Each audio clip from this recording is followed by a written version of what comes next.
Hi there, in this video, I'll show you how to make a custom alarm on iPhone. To start, make sure you have GarageBand downloaded on your mobile device.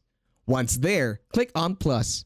You can use the guitar as an example or choose from a wide array of instruments that you want to use in your custom alarm. In here, I'm just gonna put in some few minor details for me guitaring. Here's an example.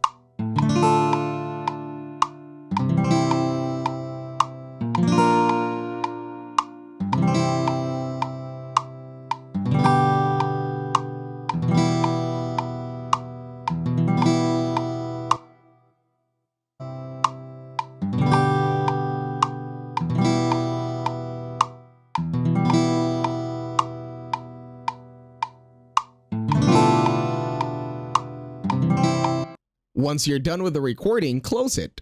Stay on GarageBand, and then click on My Song, long press, and then you can go to Share. Once on Share, you can see the ringtone option. Once you're in ringtone option, you can use it now as your custom alarm on your iPhone. Wait for it to export. Another window should appear, wherein you can use the sound as anything that you like.